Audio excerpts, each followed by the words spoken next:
अगर आज श्रीलंका न्यूजीलैंड को इतने रन से, इतने विकेट से हरा देती है तो पाकिस्तान सेमीफाइनल में चली जाएगी। 100% सेमीफाइनल में कैसे पहुंचेगी पाकिस्तान, क्या उसका सिनेरियो रहेगा, क्या पॉइंटेबल गणित रहेगा। आज श्रीलंका और न्यूजीलैंड के बीच में श्रीलंका में कोलंबो में मुकाबला खेला जाएगा, प्रेमदासा स्टेडियम में, जहां न्यूजीलैंड और पाकिस्तान का मैच रद्द हुआ था। बात करते हैं कि जैसे श्रीलंका पाकिस्तान को हरा देती है या कैसे पाकिस्तान को पहुंचा देती है। ठीक है, श्रीलंका न्यूजीलैंड को हरा देती है तो, और न्यूजीलैंड श्रीलंका को हरा देती है, या फिर बारिश आ जाती है और बारिश की वजह से मुकाबला रद्द हो जाता है, तो पाकिस्तान को कितना नुकसान होगा, कितना फायदा होगा, वो मैं आपको बताता हूँ। पाकिस्तान, न्यूजीलैंड, श्रीलंका ये एक ही ग्रुप में है, इसी वजह से यह गणित काम कर रहा है।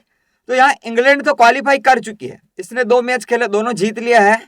इंग्लैंड इसी वजह से क्वालिफाई कर चुकी है क्योंकि इसने 4 अंक हासिल कर लिया है। न्यूजीलैंड आने वाले 2 मैच जीत जाती है तो ये 5 अंक हासिल करेगी। श्रीलंका आने वाले 2 मैच जीत जाती है तो 4 अंक हासिल कर पाएगी। ठीक है, तो आप यूं कहेंगे कि नेट की लड़ाई तो नहीं रहेगी, क्योंकि न्यूजीलैंड और श्रीलंका आपस में भिड़ रही है, ये अगले नेक्स्ट है, आज ही भिड़ने वाली है।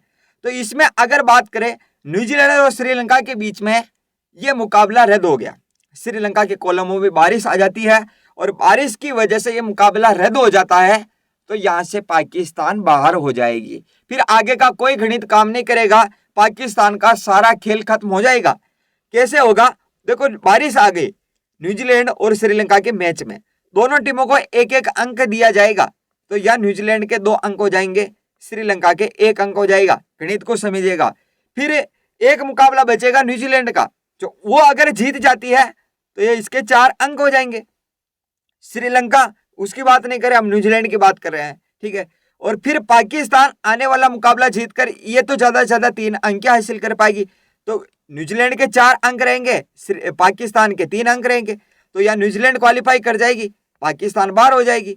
इसी वजह से कि मुकाबला रद्द नहीं होना चाहिए, तो बाकी का आगे का गणित काम करेगा। क्या है, पहला है कि पाकिस्तान आखिरी मैच में श्रीलंका को हरा देता है, पाकिस्तान को भी ये काम करना होगा। अब श्रीलंका न्यूजीलैंड से ही नहीं हारेगी, पाकिस्तान से भी हारना होगा, श्रीलंका बाहर होगी, फिर यहाँ पाकिस्तान की संभावना है वो बढ़ेगी। लेकिन पाकिस्तान आखिरी मैच में श्रीलंका को हरा देता है और न्यूजीलैंड बचे मैच, दोनों जो बचे हुए हैं न्यूजीलैंड के मैच श्रीलंका से अभी खेलेगी है, वो हार जाती है न्यूजीलैंड, तो फिर पाकिस्तान का सेमीफाइनल पक्का है। पहला समीकरण तो यही कहता है। फिर आप कहेंगे कि पाकिस्तान चलो श्रीलंका को हरा देता है, लेकिन श्रीलंका श्रीलंका न्यूजीलैंड को हरा देती है तो फिर क्या होगा, वो भी मैं आपको बता देता हूँ। और अगर मैच रद्द हो गया तो पाकिस्तान सीधे सीधा बाहर हो जाएगा, मैंने ये बता दिया था। ठीक है, लेकिन यहाँ इतने रन से, इतने विकेट से अभी तक कोई नेट की लड़ाई नहीं है, क्योंकि नेट की तो लड़ाई हो ही नहीं रही है, या तो अंक ही कम पड़ रहे हैं पाकिस्तान के, तो कैसे नेट की लड़ाई होगी। नेट की लड़ाई वहां होगी जैसे ग्रुप अक्स है, तो वहां इंडिया का नेट है, 3 टीमें ऐसी है जिनके 4-4 अंक है, तो वहां हो सकती है, या तो 3 अंक 4 अंक। एक मैच नो रिजल्ट रहा ना, रद्द हो गया, इसी वजह से पाकिस्तान आखिरी मैच में जीत भी गया। आप कहते हैं श्रीलंका को वो हरा देता है, ठीक है, लेकिन न्यूजीलैंड एक मैच जीत जाता है, एक हार गया मान लो, तो नेट से फैसला होगा, यहाँ नेट की लड़ाई होगी। ठीक है, उसके पहले तो यहाँ न्यूजीलैंड हारती है श्रीलंका से। अगर ऐसा हो जाए कि पाकिस्तान श्रीलंका को, जैसे मान लो कि एक मैच न्यूजीलैंड जीत जाती है, एक मैच हार जाती है, तो एक और समीकरण बनेगा, फिर भी जा सकते हैं। कैसे कि पाकिस्तान श्रीलंका को 70-80 रन से हरा देता है, क्योंकि देखो बराबर रहेंगे, पाकिस्तान का नेट भी वही रहेगा और न्यूजीलैंड का भी वही रहेगा लगभग, लेकिन ऊपर नीचे जिसका होगा वही देखा जाएगा। अंक तो बराबर ही रहेंगे ना, क्योंकि पाकिस्तान के भी 3 अंक होंगे, न्यूजीलैंड के भी 3 अंक होंगे, तो वहां जिसका नेट अच्छा होगा ना वो जाएगी। तो पाकिस्तान को नेट अच्छा करना होगा, इसका माइनस में है, तो पाकिस्तान श्रीलंका के खिलाफ जो मुकाबला खेलेगी उसमें पहले बैटिंग करती है तो 70-80 रन के करीब हराना होगा श्रीलंका को।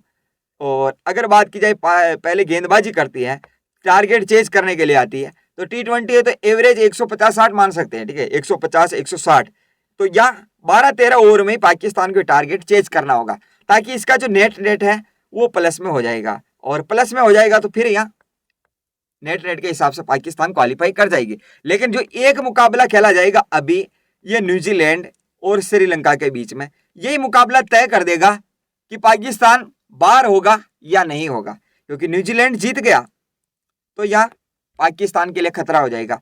और यह देखिए बात, ये मुकाबला रद्द हो गया तो भी पाकिस्तान बाहर हो जाएगा। ये मुकाबला रद्द नहीं होना चाहिए। न्यूजीलैंड हार जाती है तो एक समीकरण और आगे बनेगा, जीत गई तो देखो आगे क्या होता है।